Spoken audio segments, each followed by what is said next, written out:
আসসালামু আলাইকুম ওরহমতুল্লাহি ওবরাকাতুহু। আলহামদুলিল্লাহ ওয়াসসালাতু ওয়াসসালামু আলা রাসূলিল্লাহি ওয়া বা'দ। সুপ্রিয় দর্শক, ইফতার পরবর্তী সিরাতে নববীর উপর সুন্দর এই আয়োজনে স্বাগত জানাচ্ছি।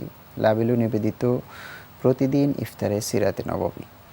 আজকে আমাদের স্টুডিওতে রয়েছেন বিশিষ্ট লেখক ও গবেষক ডক্টর মীর মঞ্জুর মাহমুদ স্যার। আসসালামু আলাইকুম আরহামতুল্লাহি আবরাকাতু। ওয়ালাইকুম আসসালাম রহমতুল্লাহ। স্যার, স্বাগত জানাচ্ছি আমাদের এই সিরাতের সেটে আপনাকে আরও একবার। জাযাকাল্লাহু খাইর। বারাকাল্লাহু ফিক। স্যার, আমরা রমাদান যত শেষের দিকে যাচ্ছে আমাদের অনুষ্ঠানের সময় ততটা একটু করে কমে আসছে। আজকে আপনার মাধ্যমে রাসূল সাল্লাল্লাহু আলাইহি ওয়াসাল্লামের স্পেসিফিক চারিত্রিক সৌন্দর্যতার দিকগুলো আমরা কিছুটা অতীতে তুলে ধরেছিলাম। আজকে যদি রাসূল সাল্লামের লেনদেন, আচার ব্যবহার, রাসূল সাল্লামের পরিবারের সাথে ব্যবহার, ছোটদের সাথে ব্যবহার, ছোট করে যদি কিছু বিষয় দর্শকদেরকে উপহার দিতে পারি। আলহামদুলিল্লাহ ওয়াসসালাতু ওয়াসসালামু আলা রাসূলিল্লাহ বাদ। আমরা এই অনুষ্ঠান থেকে এর আগেও শুনেছি রাসূলুল্লাহ সাল্লাল্লাহু আলাইহি ওয়াসাল্লামের অনন্য জীবন বৈশিষ্ট্য, চরিত্র মাধুরী যেটা। জি। তো তার মধ্য থেকে অন্যতম যেমন তিনি দানশীল ছিলেন। বখিল মানুষ নিজেকেও বঞ্চিত করে, পরিবার সমাজকেও বঞ্চিত করে। তিনি দানশীল ছিলেন এবং মা আয়েশা রাদিয়াল্লাহু তাআলা আনহার ভাষায় তিনি আজওয়াদুন নাস, সবচেয়ে দানশীল তিনি। রমজান কারিম এলে তিনি বাতাসের গতি প্রবাহের মতো দান করতেন এবং তার এই দানটা মুখ দেখে না, আত্মীয় স্বজন দেখে না, মুসলিম অমুসলিম দেখে না, সবাইকে, সচ্ছল অসচ্ছল সবাইকে। তিনি সাদাকা নিজে নিতেন না, কিন্তু তিনি দিতেন এবং দিতেন, বলতেন যতক্ষণ আছে দিতেন, না থাকলে বলতেন যে আবার আসলে আবার দেব ইনশাআল্লাহ। কাউকে বিমুখ করতেন না এবং প্রার্থীকে ওয়াম্মাসা ইলা ফালা তানহার, কোরআনের যে আদেশ যে প্রার্থীকে ধমক দিও না, এটি তিনি পরিপূর্ণভাবে অনুসরণ করতেন।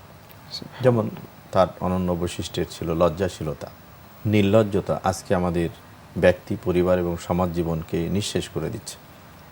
কোরআন কারীম সালাতের মধ্য দিয়ে আমাদেরকে বলেছিল যে ইন্না সালাতা তানহা আনিল ফাহশা ওয়াল মুনকার, যে সালাতকে যদি হক আদায় করে আদায় করতে পারি তাহলে আপনার অশ্লীলতা এবং খারাপ থেকে বেঁচে থাকা যাবে।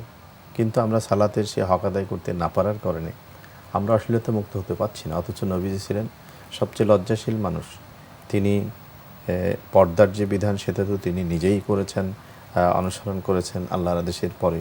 পাশাপাশি তিনি কাউকে মানে রাগ করে, মানে কাউকে কথা বলতে গিয়ে তার চেহারার দিকে তাকিয়ে কথা বলাটা অনেক সময় লজ্জাবোধ করতেন। তার চেহারার মধ্যে একটা লাজুক ভাব থাকতো। আর আমরা নবী জীবনের এই গুণটা হারাবার কারণে আজকে পরকীয়া বেড়ে গেছে, সংসার ভেঙে যাচ্ছে, অন্যায় পাপাচার বেড়ে যাচ্ছে, চক্ষুকে নিম্নগামী করা। অথচ এই রোজা থেকে আমাদের তো এই চোখকেও হারাম থেকে বাঁচিয়ে রাখার কথা ছিল। নবী সাল্লাল্লাহু আলাইহি ওয়াসাল্লাম বলছেন, মাম্মালা আইনুহু মিনাল হারাম মালা আল্লাহ তাআলা ইয়াউমাল কিয়ামাতি আইনুহু মিনান নার। এই ইফতারির মুহূর্তে আমরা যখন ইফতারির আনন্দ করছি আর আশা করছি রোজাদারের আরেকটি আনন্দের যে সময় আল্লাহ তাআলার সাথে সাক্ষাতে, কিন্তু সে সময় আমাদের মনে রাখতে হবে যে চোখকে হারাম দেখা দেখে যদি বন্ধ করা না যায়, কানকে যদি হারাম শোনা থেকে নিবৃত করতে না পারি, মুখকে যদি অশ্লীল কথা থেকে না থামাতে পারি, তাহলে আমার সেই প্রাপ্তির জায়গাটা শূন্য থেকে যেতে পারে। সেই জন্য রাসূলুল্লাহ সাল্লাল্লাহু আলাইহি ওয়াসাল্লামের লজ্জাশীলতার এই জায়গাটাকে অনুসরণ করা দরকার। পাশাপাশি তিনি পরিবারে সবচেয়ে ভালো আচরণের ছিলেন। পরিবারের সব সদস্যকে তিনি কাজে হেল্প করতেন, ঘরকন্নার কাজে তিনি হেল্প করতেন, রান্না বাড়ার কাজে হেল্প করতেন, খড়ি জোগানোর কাজে হেল্প করতেন এবং পরিবারের সদস্যদের সাথে কখনো কোনো দুর্ব্যবহার করতেন না। তার পরিবারে কিন্তু সহযোগী ছেলে এবং মেয়েরা কাজ করত, তাদের প্রতি যত্ন নিতেন। তিনি বলেছেন তাদের ব্যাপারে যে তোমরা যা খাও তাই খাবে, তোমরা যা পড়ো সেভাবেই পড়বে। অর্থাৎ তিনি নিজে আচরণটি করেছেন এবং আচরণ করতে বলেছেন। স্ত্রীদের সাথে, সন্তানদের সাথেও তিনি ছিলেন দরদি এবং খুবই ভালো ব্যবহার তিনি করেছেন। আমরা অনেক সময় দেখা যায় যে সমাজে বা বাইরে আমরা অনেক ভালো মানুষ, কিন্তু পরিবার, সন্তানের কাছে, অধীনস্থদের কাছে আমরা খুব রূঢ় এবং খুব নিরস, রসহীন কঠিন। কিন্তু না, নবীজি সরস ছিলেন। তিনি পরিবারের সদস্যদের নিয়ে অ্যামিউজমেন্ট, আনন্দের জায়গাটাতেও নির্মল আনন্দকে তিনি উপলব্ধি করেছেন।